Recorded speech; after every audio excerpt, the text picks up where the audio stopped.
சாமிஜி சொல்லியிருக்காங்க, அதாவது வாழ்க்கையில் நடக்கிற எல்லா விஷயங்களுமே மங்களத்துவம் தான். நம்ம இது வரைக்கும் நீங்கள் நல்லது கெட்டது துக்கம் இல்லை நன்மைகள் சந்தோஷம் எல்லாமே பார்த்தீங்கன்னா மங்களத்துவம் தான்.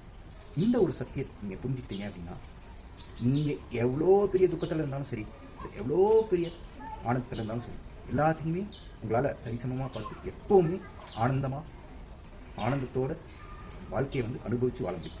அதனால் இந்த ஆழமான ஒரு சத்தியம் சாமி சொன்ன இந்த சத்தியம் நமக்குள்ளே நடக்கிற விஷயங்கள், நமக்குள்ளேயும் சரி நம்ம லைஃப்பில் வெளியும் சரி நடக்கிற எல்லா விஷயங்களுமே காரணமே இல்லாத இயங்கிக் கொண்டே இருக்கின்ற மங்களத்துவம் அப்படிங்கிறது.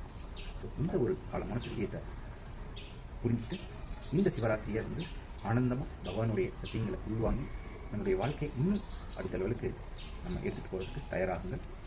அனைவரும் இந்த நேரடியான சத்சங்கத்தில் தினமும் இணைந்து பகவானின் அருளை பெறுங்கள். நித்யானந்தம். கைலாசாவின் பாகமாக பரமசிவசேனா பயிற்சி முகாம்